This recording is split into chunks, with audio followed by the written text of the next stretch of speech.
Good morning, it's Torte de Lini. You know, Ember Spirit is kind of the vanilla ice cream flavor of mid lane heroes. The people have been saying Ember Spirit is OP for like 10 years, and honestly this hero will never not be good, even when he seems kind of get regularly nerfed and he has a low win rate at high MMR pubs. I think right now he's at 49% maybe, but honestly, if you go as far back as like the International 2022 and the International 2023, the hero has been a pretty prevalent mid laner pick. Granted, he doesn't always win, but we can clearly see that the hero kind of maintains a popularity regardless of the draft, and regardless of, you know, who are the popular meta heroes.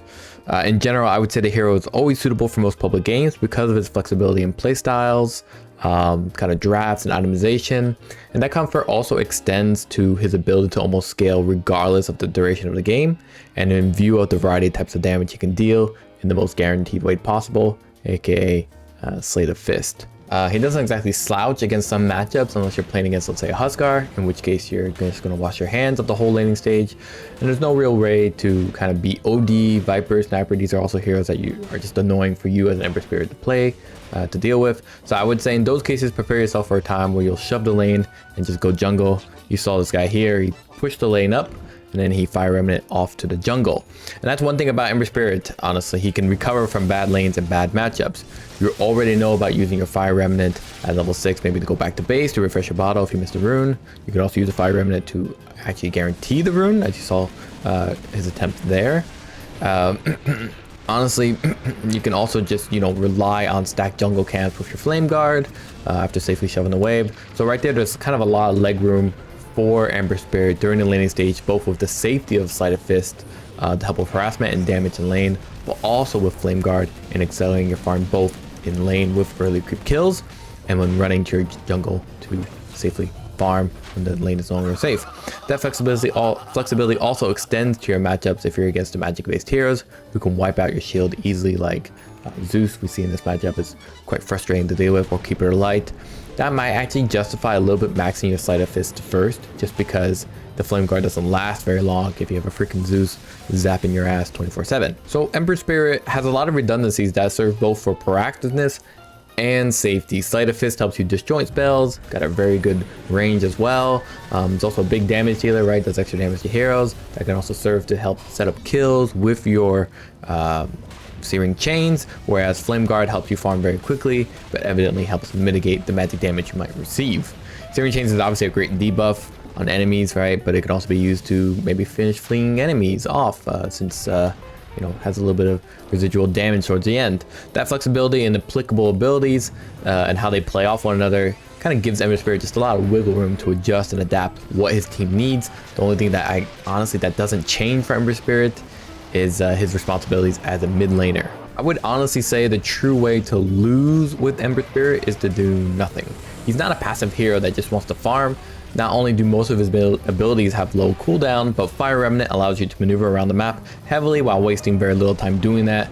And Sleight of Fist does bonus damage to heroes, so for you to pretty much not take outright advantage of that is just wasting the hero away. You can see here it's only 15-17 minutes and this guy is pretty much balling out of control. It's amazing. The hero is all about tempo and maintaining a lead throughout the game, so it's kind of always in his favor. At the moment, Ember Spirit builds Mage Slayer, so an item I like a lot as well, which comes at a really popular power spike timing of 11 minutes. I think we see Zeus players also do something like Phylactery at 9 to 12 minutes. We see Witchblade on Puck. That's another example of that power spike timing.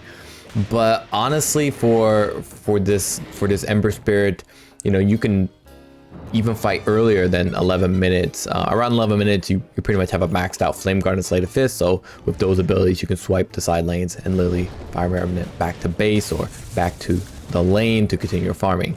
Now with ideal rune or opportunity in the side lanes, you can definitely gank earlier with Ember Spirit, because again, Fire Remnant cuts down on your time to maneuver across the map, thus reducing the amount of XP and gold you waste when rotating to the other lanes, so you can kind of keep in tempo with the other mid laner who is honestly not being as proactive as you are. As long as you're more proactive as the other mid laner, I think it's a good sign that things are definitely playing to your standards.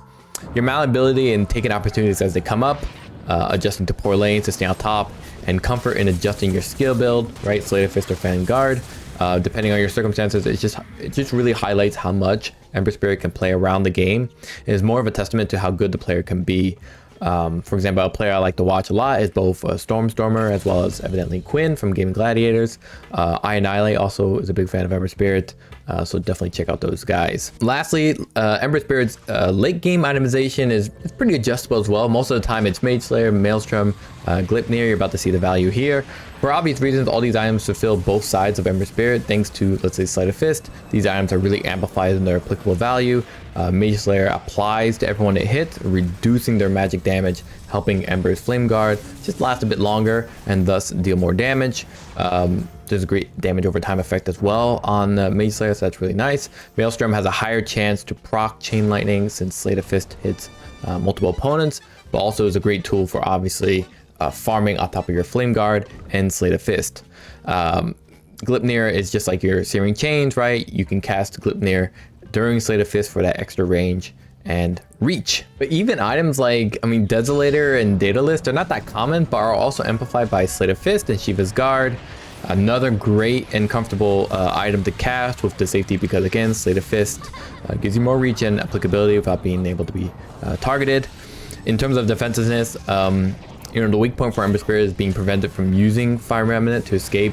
So items like you see here, Black King Bar, really popular. Yule Scepter and Wind Waker are also super popular, pretty popular across the board, to be honest.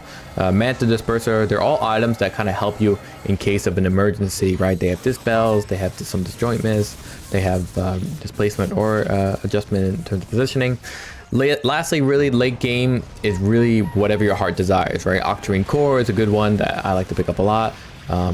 Since your abilities come off cooldown pretty fast and helps with really long fights, Octarine Core is pretty much a no-brainer. Refresher is another fun one, combined with like your level 25 talent that gives 2 Sleight of Fists for you. So you're dealing 4 Sleight of Fists without even breaking a sweat. Apparently it's a very hard word for me to pronounce for some reason. You can opt for Radiance if you still can't handle illusions. Divine Rapier, Daedalus are no-brainers. You get the point, right? It's kind of obvious from there. The hero has a small laning stage, medium mid-game, and a long tail of itemization range as you get closer to the late game and ultra late game, as we see here. So really simple. To conclude just real quick, Ember Spirit is as good as the player, honestly. He's got a lot of ways to adjust according to the lineup. Most importantly, he can push an advantage even when the team is disadvantaged. And it's more about your tempo, really your tempo specifically, to keep things going or to efficiently farm to get the items to keep the game in your favor than really anything else in terms of element and environment. Bottom line is if you can master Ember Spirit, you pretty much have a safe staple pick when you just don't know what else to pick. That's it. So thanks, and have a good morning.